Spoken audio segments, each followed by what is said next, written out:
Donald ট্ৰাম্পলৈ হঠাৎ ভাৰতবৰ্ষৰ প্ৰধানমন্ত্ৰী নৰেন্দ্ৰ মোদীয়ে ফোন কৰিছে আৰু ইতিমধ্যে আপোনালোকে গমেই পায় গোটেইখিনি কথা এটা সময়ত কেনেধৰণে নৰেন্দ্ৰ মোদী গৈছিল ডোনাল্ড ট্ৰাম্পৰ হৈ নিৰ্বাচনী প্ৰচাৰ চলাইছিল এয়া বিগত সময়ৰ কথা যেতিয়া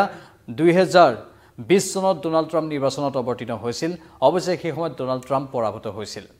ডোনাল্ড ট্ৰাম্প সেই সময়ত পৰাভূত হ'ল অৱশ্যে 2024 নিৰ্বাচনত ডোনাল্ড ট্ৰাম্প পুনৰ জয়যুক্ত হ'ল এতিয়া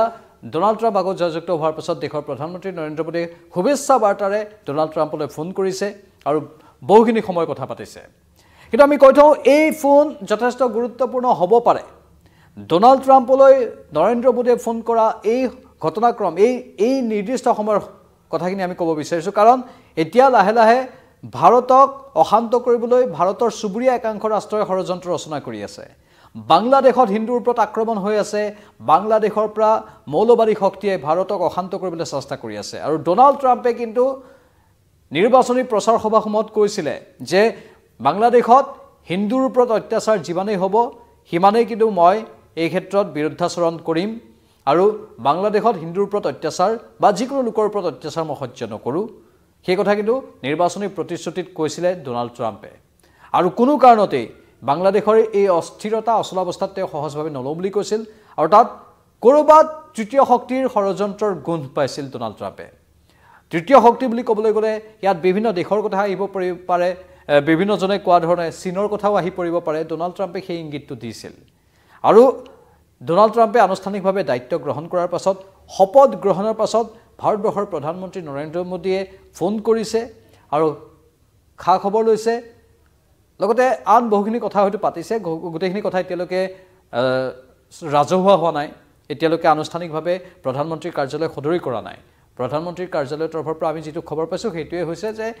নৰেন্দ্ৰ মোদীয়ে ডোনাল্ড ট্ৰাম্পলৈ ফোন কৰিছে হ'ব পাৰে ডোনাল্ড ট্ৰাম্পক নৰেন্দ্ৰ মোদীয়ে ভাৰতলৈ আমন্ত্ৰণ জনাব পাৰে ৰাষ্ট্ৰপতি হোৱাৰ পাছত যেহেতু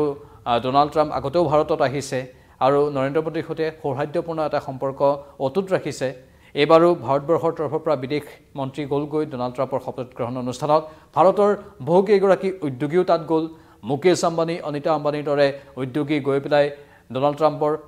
শপত গ্ৰহণ অনুষ্ঠানৰ শোভা বৰ্ধন কৰিলেগৈ আৰু তাৰ পাছত এতিয়া দেশৰ প্ৰধানমন্ত্ৰী মানে ভাৰতৰ প্ৰধানমন্ত্ৰীয়ে যেহেতু ফোন কৰিছে স্বাভাৱিকতে এটা আমন্ত্ৰণ দিবই ৰাষ্ট্ৰপতি হোৱাৰ পাছত ডোনাল্ড ট্ৰাম্পলৈ যেহেতু আগতেও তেওঁ আহি গৈছে সেয়েহে সেই আমন্ত্ৰণটো দিয়াৰ বাহিৰেও হয়তো নৰেন্দ্ৰ মোদীকো ডোনাল্ড ট্ৰাম্পে আমেৰিকালৈ মাতিব পাৰে আৰু লগতে এই কথাবোৰ বিশেষকৈ বৰ্তমান বিশ্বৰ যি ৰাজনৈতিক অৱস্থা হৈ আছে সেই সন্দৰ্ভতো হয়তো কথা পাতিব পাৰে কাৰণ ডোনাল্ড ট্ৰাম্পে ৰাষ্ট্ৰপতি হোৱাৰ আগেই এই কথা উল্লেখ কৰিছিল যে মোৰ শাসনকালত মই তৃতীয় বিশ্বযুদ্ধ হ'বলৈ নিদিওঁ যুদ্ধ হ'বলৈ নিদিওঁ আৰু তাৰ ঠিক পাছতেই হামাছ আৰু ইজৰাইলৰ মাজত শান্তি চুক্তি স্বাক্ষৰ হ'ল যি শান্তি চুক্তি ইমান দিনে স্বাক্ষৰ হোৱা নাছিলে পৰিস্থিতি ক্ৰমাৎ অৱনতি হৈ আছিল সেই পৰিস্থিতি এতিয়া শান্ত হ'ল এতিয়া ভ্লাদিমিৰ পুটিন অৰ্থাৎ ৰাছিয়াৰ ৰাষ্ট্ৰপতিও এই ক্ষেত্ৰত ডোনাল্ড ট্ৰাম্পৰ প্ৰতি অলপ সহমত পোষণ কৰিছে কাৰণ সৌখিদিনা ডোনাল্ড ট্ৰাম্পে ৰাছিয়াৰ ৰাষ্ট্ৰপতিৰ ক্ষেত্ৰতো মন্তব্য আগবঢ়াইছিল যে যদি এতিয়াই যদি আপুনি যুদ্ধ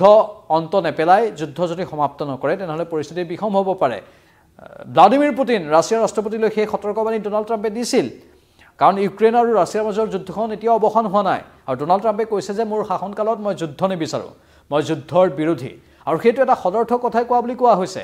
ডোনাল্ড ট্ৰাম্পে এটা পজিটিভ ৱেত কথাখিনি কৈছে যুদ্ধ নিবিচাৰোঁ বুলি কোৱাটোৱে বহু ক্ষেত্ৰত বহু দেশৰ ৰাষ্ট্ৰনায়কক অলপ সুশৃংখলিত হোৱাৰ এটা পথ দেখুৱাব সুশৃংখলিত হোৱাৰ পথ মানে এই যুদ্ধৰ পৰা আঁতৰি অহাৰ এটা পথ দেখুৱাব আৰু হয়তো একাংশ এনে ৰাষ্ট্ৰ যিবোৰ ৰাষ্ট্ৰ সদায় যুদ্ধৰ পৃষ্ঠপোষক বুলি কোৱা হয় সেই ৰাষ্ট্ৰবোৰৰ অলপ হ'লেও গা লৰিব সেই ৰাষ্ট্ৰবোৰৰ নেতাসকলৰ গা লৰিব সেইটো আশা কৰা হৈছে আৰু এতিয়া ভাৰতৰ বিৰুদ্ধে কুৎসা ৰচনা কৰা যিবোৰ মৌলবাদী শক্তি আছে সেই শক্তিবোৰৰ বাবেও এক অশনি সংকেত হ'ব পাৰে ডোনাল্ড ট্ৰাম্পে যেহেতু নিৰ্বাচনী প্ৰতিশ্ৰুতিতে কৈছিল বাংলাদেশৰ অচলাৱস্থা তেওঁ সহ্য নকৰে আৰু বাংলাদেশৰ অচলাৱস্থাই পৰিস্থিতি বেয়া কৰিছে হিন্দুৰ ওপৰত বা তাত থকা সংখ্যালঘু লোকসকলৰ ওপৰত মানে খ্ৰীষ্টান লোকসকলো আছে সংখ্যালঘুৰ ভিতৰত বাংলাদেশত সেই লোকসকলৰ ওপৰত অত্যাচাৰটো একেবাৰে ভাল পোৱা নাই আৰু আজি ভাৰতবৰ্ষৰ প্ৰধানমন্ত্ৰী নৰেন্দ্ৰ মোদীয়ে ডোনাল্ড ট্ৰাম্পক ফোন কৰিলে এতিয়া লক্ষণীয় হ'ব এই ফোন কলৰ পাছত ডোনাল্ড ট্ৰাম্পৰ এই ক্ষেত্ৰত কিবা স্থিতি আহে নেকি বা স্থিতি থাকে নেকি বা পাকিস্তানৰো একাংশ মৌলবাদী শক্তিয়ে অহৰহ চেষ্টা চলাই আছে ভাৰতক অশান্ত কৰাৰ সেই ক্ষেত্ৰতো ডোনাল্ড ট্ৰাম্পে কিবা স্থিতি প্ৰকাশ কৰে নেকি গুৰুত্বপূৰ্ণ কথা আৰু এই গুৰুত্বপূৰ্ণ কথাটো আমি উল্লেখ কৰিলোঁ আপোনালোকৰ বাবে কাৰণ ডোনাল্ড ট্ৰাম্প এতিয়া যথেষ্ট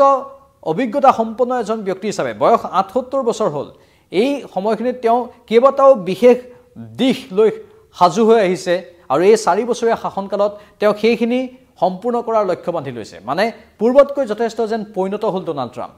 প্ৰথমবাৰ যেতিয়া শাসন কৰিছিল তেতিয়া হয়তো সেই পৰিণতা ডোনাল্ড ট্ৰাম্পৰ নাছিলে যেনে ধৰণৰ থাকিব লাগে কিন্তু যেটো শাসন কৰি গ'ল এবাৰ নিৰ্বাচনত পৰাজিত হৈ গ'ল তাৰ পাছত অন্তিমবাৰৰ বাবে শাসনত আহিছে আকৌ এই সময়খিনিত যেন ডোনাল্ড ট্ৰাম্পে অধিক পৰিণতা লাভ কৰিছে বা অভিজ্ঞতাৰ পৰা যেন বহুখিনি কথা শিকি আহিছে আৰু কামবোৰ যেন ভাবি চিন্তি আহিছে যে মই এই 4 বছৰীয়া শাসনকালত এইখিনি কাম কৰিমেই